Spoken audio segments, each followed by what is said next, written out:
నమస్తే. Welcome to Andhraprabha. నేను మీ జర్నలిస్ట్ వసంత్. దేశవ్యాప్తంగా నియోజకవర్గాల గురించే ఒక చర్చ జరుగుతుంది. ఈ పునర్విభజన అంశం ఏదైతుందో మరోసారి తెరపైకొచ్చింది.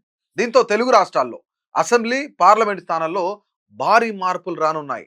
ఒకవేళ ఈ భారీ మార్పులు జరిగితే గనక 2 తెలుగు రాష్ట్రాల ఏదైతే పరిస్థితులున్నాయో అన్నీ మారిపోయే అవకాశాలైతే కనిపిస్తా ఉన్నాయి. అయితే రాష్ట్ర విభజన తర్వాత తెలుగు రాష్ట్రాల్లో సీట్ల సంఖ్య పెంచే అవకాశాలను కేంద్రం పరిశీలిస్తా ఉంది. ఈ నేపథ్యంలో గత పార్లమెంట్ సమావేశాల్లో డీలిమిటేషన్ అలాగే మహిళా రిజర్వేషన్ బిల్లులు 2 కూడా కలిపి ప్రవేశపెట్టారు. పూర్తి మద్దతు లేకపోవడంతో ఈ 2 బిల్లులు ఏవైతున్నాయి ఈ 2 పాస్ అవ్వలేదు. అయితే తాజాగా కేంద్రం అసెంబ్లీ, లోక్సభ స్థానాలను ఏకరూప విధాల అన్ని 50% పెంచాలని నిర్ణయం తీసుకున్నట్లు ఉంది. అయితే ముఖ్యంగా ఇక్కడ ఎందుకు బిల్లు వీగిపోయింది అంటే, ఇటు మహిళా రిజర్వేషన్, మరోపక్క డీలిమిటేషన్ ఈ 2 బిల్లులను కూడా కేంద్రం కలిపి పెట్టడంతో ప్రతిపక్షాలు ఏం చేశాయంటే, మహిళలకు 33% రిజర్వేషన్లు కల్పించడానికి మేమందరం కూడా సిద్ధంగా ఉన్నాం.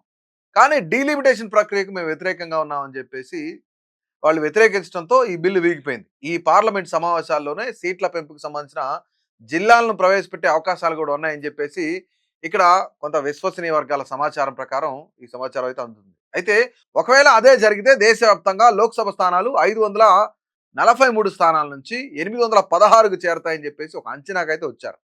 ఇక అన్ని రాష్ట్రాల్లో ప్రస్తుతం 4 నుంచి 12% ఉన్న అసెంబ్లీ స్థానాలు 185కు పెరిగే అవకాశాలు కూడా ఉన్నాయన్నమాట. రాజకీయ విశ్లేషకులు పేర్కొంటున్నారు.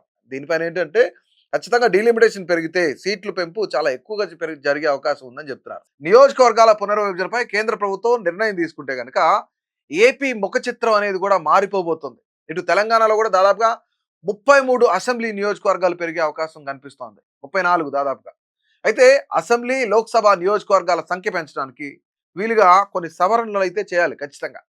ఆ సవరణలు చేయకపోతే ఈ బిల్లులు ప్రవేశపెట్టడానికి కానీ లేదంటే ఈ బిల్లులు ఆమోదం పొందడానికి కానీ కుదిరే ఛాన్స్ లేదు. అందుకే ముందుగా పార్లమెంట్ సమావేశాల్లో మహిళా రిజర్వేషన్ చట్టం, డీలిమిటేషన్ చట్టాలను కూడా సవరణలు దాన్ని ప్రతిపాదిస్తూ కూడా కేంద్ర ప్రభుత్వం బిల్లులు ప్రవేశపెట్టాలని కూడా చూస్తూ ఉంది. అయితే ఇక్కడ ఈ బిల్లు ఆమోదం పొందిన తర్వాత కేంద్రం డీలిమిటేషన్ ఏర్పాటు ఏదైతుందో దాన్ని చేసి సీట్ల పెంపు పైన పూర్తి ఫోకస్ పెట్టాలని చెప్పేసి కూడా కేంద్ర ప్రభుత్వం చూస్తుంది.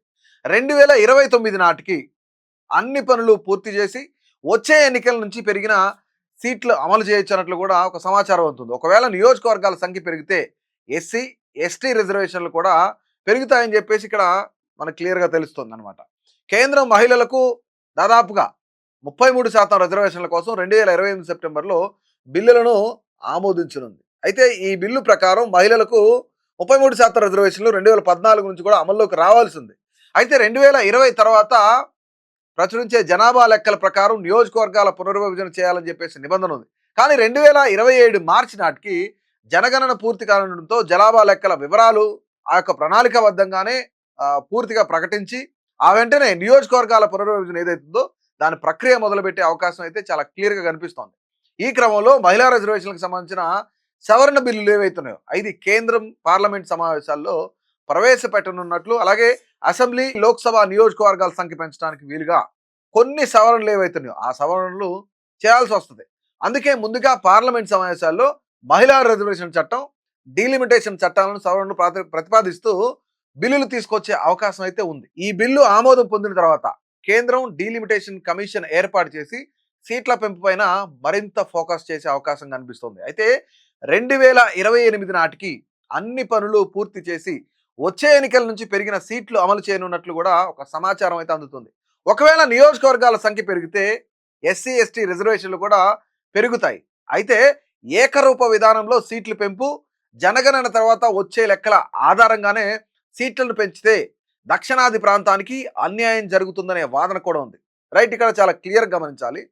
ఎందుకు దక్షిణాది రాష్ట్రాలకు కొంత అన్యాయం జరుగుతుంది అంటే, జరిగే అవకాశం ఉందంటే, గతంతో పోల్చుకుంటే 2011 జనాభా లెక్కల ప్రకారం దేశంలో అన్ని రాష్ట్రాల్లో కొంత జనాభా పెరుగుదలను నిలుపుదల చేయాలని చెప్పేసి కేంద్ర ప్రభుత్వం అనేక చట్టాలను తీసుకొచ్చి కొన్ని సవరణలు కూడా చేసింది.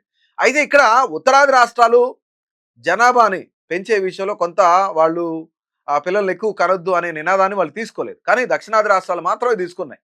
దీని ద్వారా దక్షిణాదికి అన్యాయం జరుగుద్ది.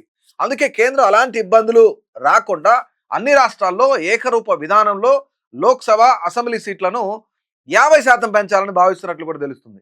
అయితే అప్పుడు అన్ని రాష్ట్రాలకు ఇబ్బందులు ఉండవని కేంద్ర ప్రభుత్వం కూడా భావిస్తుంది. కానీ ఇక్కడేంటి, ఏదైతే సౌత్ రాష్ట్రాలు ఉన్నాయో ఈ సౌత్ రాష్ట్రాలకు అన్యాయం జరుగుద్ది. జనాభా పాపులేషన్ విషయంలో ఉత్తరాది రాష్ట్రాలన్నీ కూడా కొంత క్రమశిక్షణ పాటించలేదు. అక్కడ జనాభా ఎక్కువ ఉంది. ఆ ప్రాతిపదికన గనక సీట్లు పెంచితే ఖచ్చితంగా జనాభా ఒకళ్ళు లేదా ఇద్దరిని మాత్రమే సౌత్ రాష్ట్రాల వాళ్ళు ఆ పాపులేషన్ విషయంలో కొన్ని చర్యలు తీసుకున్నారు. కొంత క్రమశిక్షణ పాటించారు.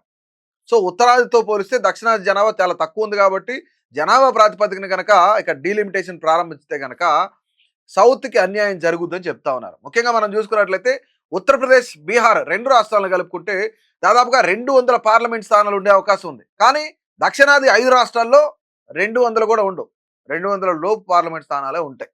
సో ఇక్కడ ఒక దేశ ప్రధానిని ఎన్నుకునే పరిస్థితుల్లో సౌత్ రాష్ట్రాల ప్రాతినిధ్యం అనేది చాలా చాలా తక్కువ ఉంటుందని సౌత్ రాష్ట్రాల నాయకులు ఎవరైతే ఉన్నారో వీళ్ళందరూ కూడా మాట్లాడుతున్న పరిస్థితి. డీలిమిటేషన్ బిల్ ఏదైతే ఉందో ఆ డీలిమిటేషన్ బిల్లు పాస్ అయ్యే అవకాశం ఉందా లేదా? ముఖ్యంగా దీంతో పాటుగా మహిళా రిజర్వేషన్ బిల్లుకి ఖచ్చితంగా అందరూ ఆమోదం తెలుపుతామని చెప్తున్నారు. డీలిమిటేషన్ అనేది ఇక్కడ ఒక పెద్ద క్వశ్చన్ మార్క్‌గా మారింది. సో ఏంటి రానున్న రోజుల్లో సౌత్ రాష్ట్రాల పరిస్థితి ఏంటి? డీలిమిటేషన్ జరిగితే అన్యాయం ఎక్కువ ఎవరికి జరిగే అవకాశం ఉంది? మీ అభిప్రాయాన్ని అయితే తప్పకుండా తెలియజేయండి.